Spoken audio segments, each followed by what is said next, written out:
My tale started at my sister's house. I had traveled 4 hours to get to hers to help out as she is a single parent with 3 daughters. She lives in a town called Margaret River in Western Australia.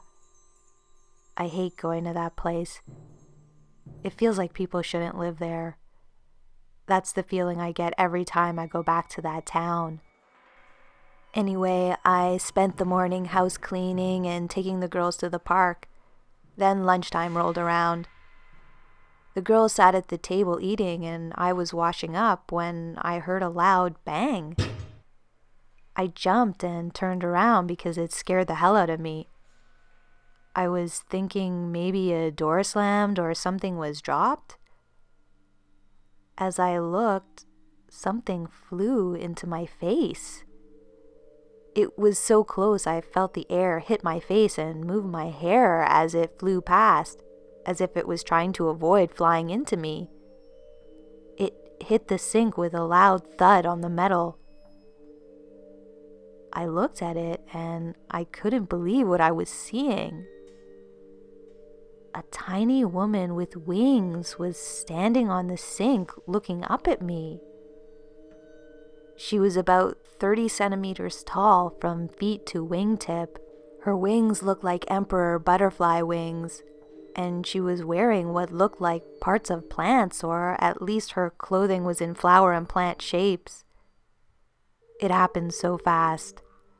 I was surprised, but the thing that sent a cold shiver down my spine while I looked at her was that she had a frightened expression on her face. She then faded and became invisible like something out of Lord of the Rings, like an invisibility cloak. This moment we shared felt like 5 or 10 minutes, but it was only a few seconds, as the eldest of my nieces asked me if I was okay as she noticed something had startled me. I turned to her and told her I was fine.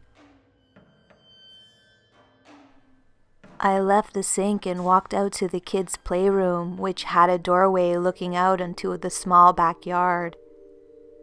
That's when I noticed this old woman with long, matted white hair staring in through the window.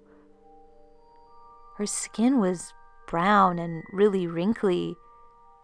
She was thin and wearing what looked like gray rags. She was scratching at the glass and pointing with long fingers and long nails that looked more like claws. At this point, I felt I must be crazy or just losing my mind.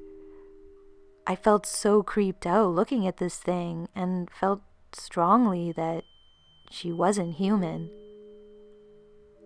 I turned to block the kids from seeing her, but they were calm, like nothing was happening.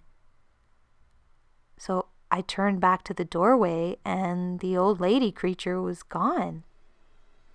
And the girls just walked into the playroom and sat down to watch Scooby-Doo, right in front of that glass door like nothing happened.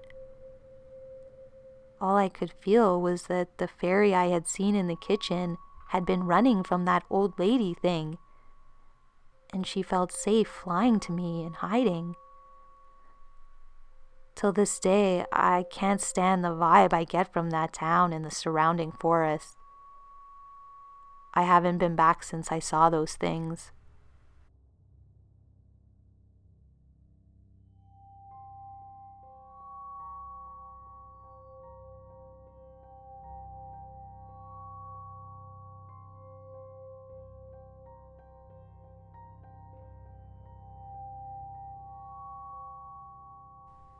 I'm a 51-year-old female. This incident happened to me about 6 years ago. I was living in my childhood home. It was a tri-level home, a door in the front, a door in the back, and a door in the carport. The carport door is the one I used most often since that's where I parked the car. I had a cat, Chucky, that I really loved. So one day I came home from the store at mid-afternoon. I got out of the car and glanced at the 2 big windows where the den was located at the front of my house before I went inside. I noticed my cat there inside on the windowsill between the blinds and the glass. He was panting really hard and scratching at the window and meowing so loud. Then he took off and the blinds fell back into place, so I couldn't see what had him so upset. All I could hear was what sounded like pots and pans being thrown all over the house. I was in shock. Chucky was a big orange cat who wasn't afraid of anything. We still laugh about that cat because one day we were driving up to the house and lo and behold, he was sleeping in the front yard with a fox. And yet here he was going insane. He was so scared. He was actually screaming like I have never heard a cat do before. So I started shouting his name over and over, but I was just too afraid to open the door and save him. That in itself still freaks me out because when it comes to my house and my cat in broad daylight, I was not afraid of anything. I think because I couldn't see inside just what had spooked him, my imagination was working overtime. I thought of a rat, a raccoon, a possum, but he wasn't afraid of anything like that. I finally gave in. I opened the door really quick. My cat came flying outside and slammed the door shut again. Wow, that part was done, I thought. Then I glanced to the right side of my car, closest to the deck, and saw a creature standing there on the deck. It was about 3 feet tall and was walking towards me. As it walked, it wobbled from side to side. I felt mesmerized by it, and I actually smiled really big. I wanted to go to him. I don't know how I knew it was male, but I just knew. I remember parts of him glistening in the sunlight. The closest thing I have seen that would resemble this thing would be a really cute goblin. Then, all of a sudden, my cat started screaming again, behind me towards the front of the car. He was trying to get on the hood, but something had a hold of him. That's when I saw the craziest thing. A tiny snake had most of my cat's tail in its mouth. I took my cat by his paws and tried to pull him away from the snake, but this little scrawny snake was somehow able to pull him back, and it was like we were playing tug-of-war with my cat. Finally, I guess I won because the snake let go and I grabbed my cat and ran inside. All of this happened so fast it was incredible. I remember looking back and seeing that damn snake trying to chase us into the house. Once inside, I slammed the door just in time and it cut the snake's head clean off. Just the snake's head was inside on the floor now. Honestly, I didn't know what to think about any of it. I thought maybe I was going crazy. Then it occurred to me that I hadn't been getting enough sleep, so I scooped up Chucky and went to bed. When I woke, I walked slowly downstairs, and there at the door was the snake's head.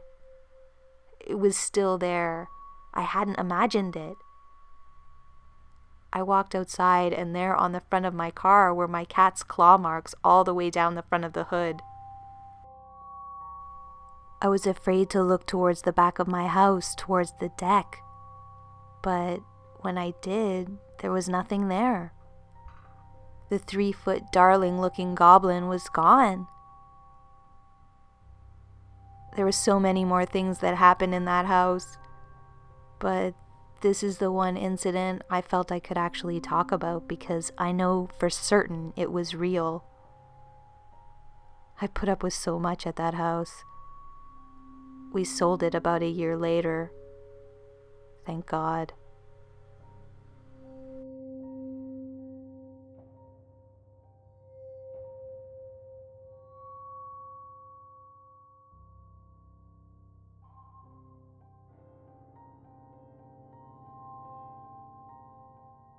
Strange things have been reported by the people in my family. This is perhaps one of the most terrifying of those experiences. When I was a little kid, the carpet was being torn out because it was filthy and sometimes hid hazardous objects like nails and glass. So we had to sleep in the guest room, which had a window to the porch. One night, my parents forgot to turn the porch light off. I was having trouble sleeping, which is common for me even now, when I saw a figure appear. I saw its shadow through the window, and as there were curtains, I still don't know what it really looked like, but the shadow looked as though it was standing directly outside the window. Even that was obvious through the curtains. It was really tall and had an abnormally large, dome-shaped head. I couldn't even see anything resembling a neck. It was as though its head was molded onto its shoulders. I lay there terrified. I don't think I could even breathe. I especially froze when it raised its arms to reveal huge, human-like hands. I don't know how, but I managed to blink and it was gone. I didn't move for a few seconds, but then finally I hesitantly got up and pulled the shades back to see nothing. I would have thought it wasn't real had my younger brother not revealed that he saw it too. But his description was different. He said it appeared massively furry and raised a claw. We even drew pictures to compare. The arm raising was the one thing that appeared remotely similar. I don't think my sister remembered or was awake because she didn't appear to know what we were talking about. But I still lay awake out of caution sometimes.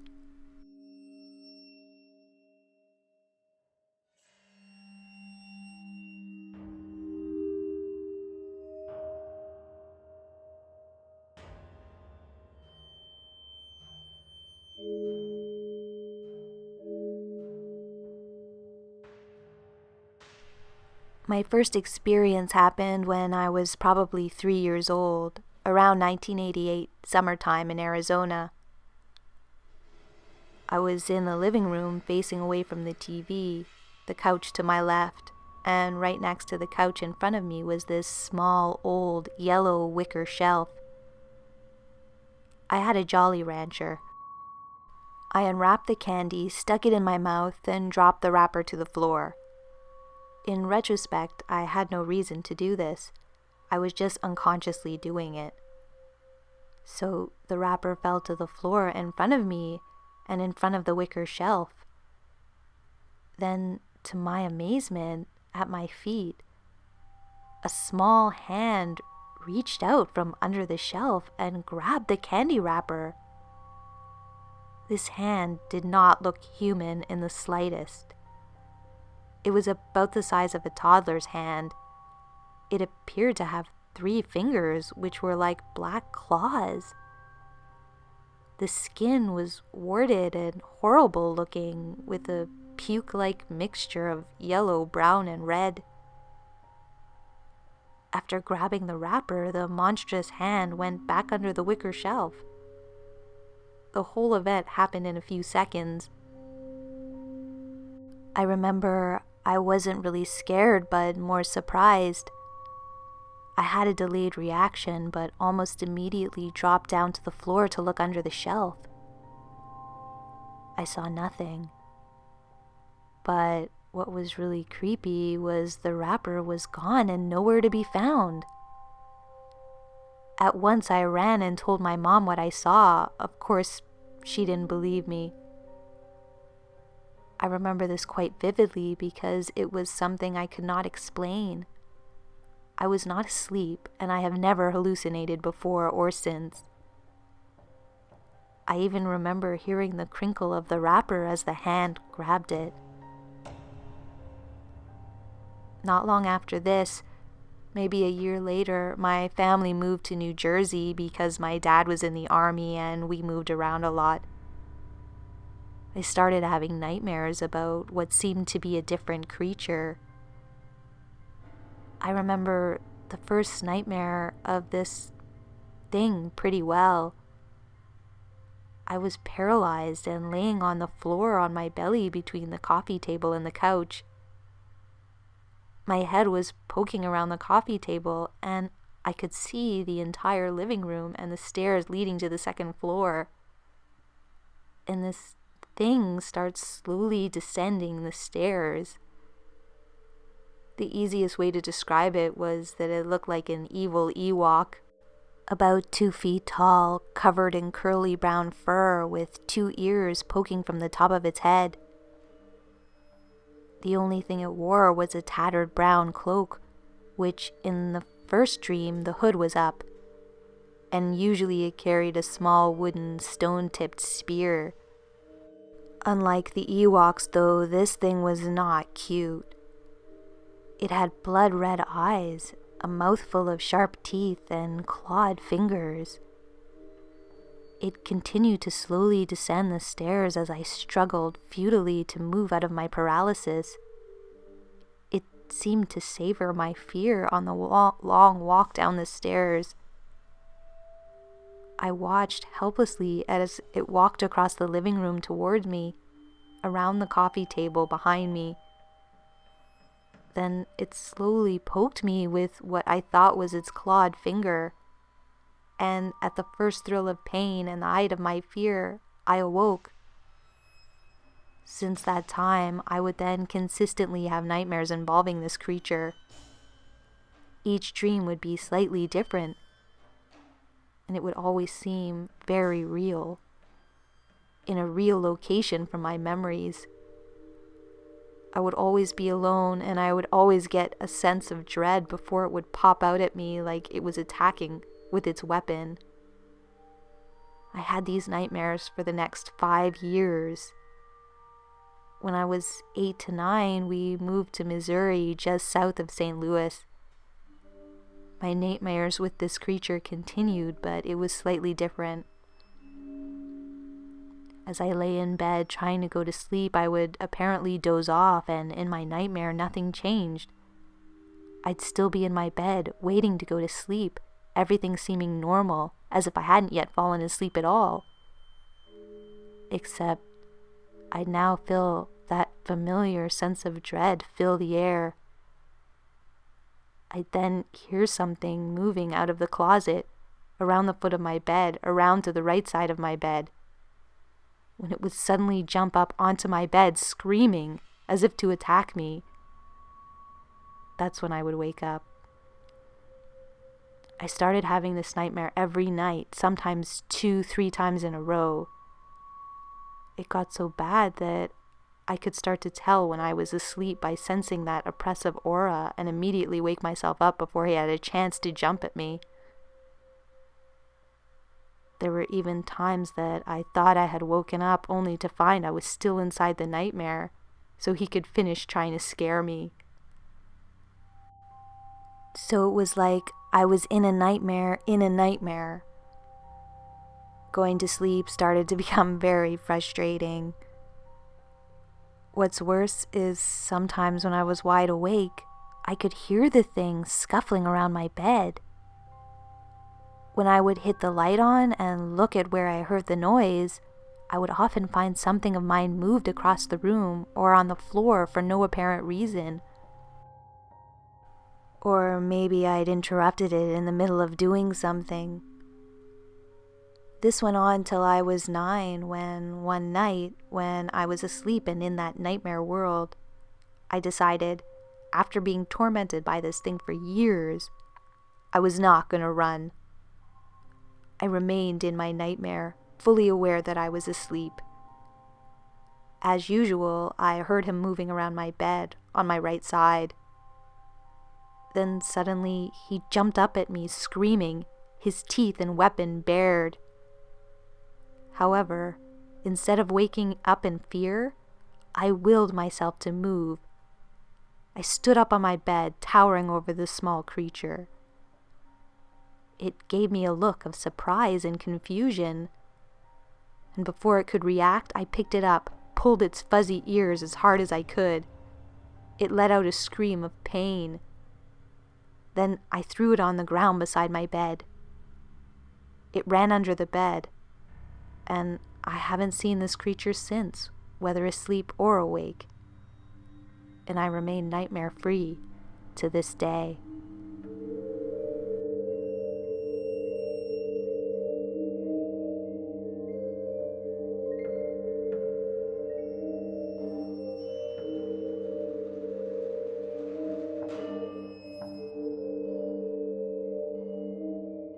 A long time ago, I was hiking in the woods miles away from my home. It had been a rather uneventful hike, and the weather was nice, if a bit warm. About an hour into my hike, however, I could feel a cold burn throughout my whole body, and I started to feel rather lightheaded. I could barely keep my eyes open, and I felt myself staggering around. Eventually, my legs gave out and I collapsed to the ground, blacking out in the process. A few moments later, I opened my eyes and I noticed that the air around me felt rather damp. Not only that, but I found myself surrounded by a thick white fog. I tried to get up, but I soon discovered that every part of my body was just too heavy to lift. All of a sudden, I could hear the sound of a woman giggling in the distance. "Hello?" I shouted. "Can you help me?"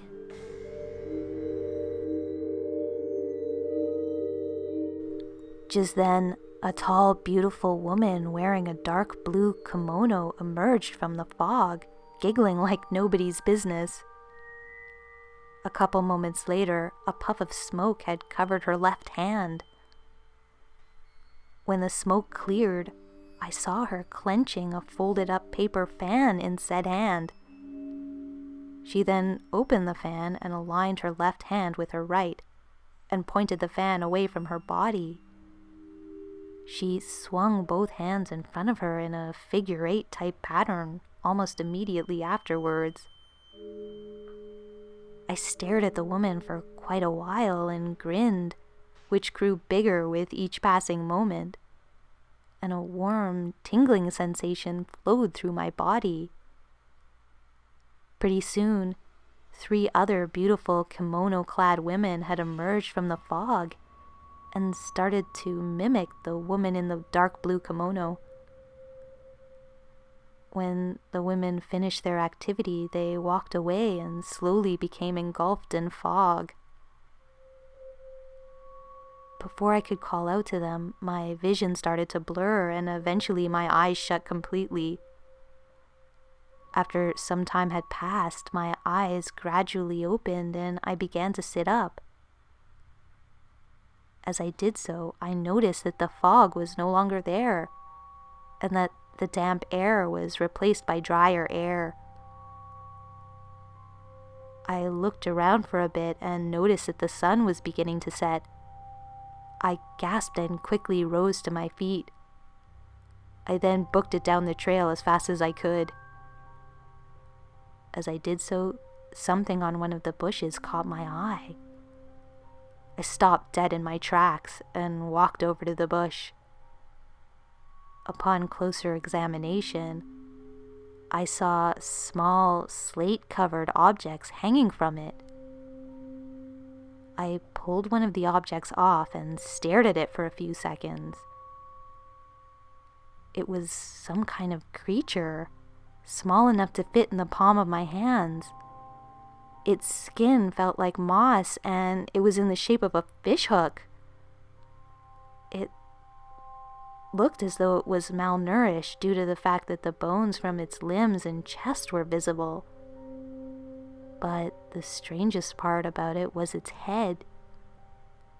The head seemed to be severely misshapen and looked as though it had quite a few dents on it. As I looked at it, I felt quite sick and unnerved as it resembled a dead body, which I'm deeply grossed out by. As I was about to vomit, I tossed the object on the ground and made my way out of the woods, hoping that what I saw wasn't real.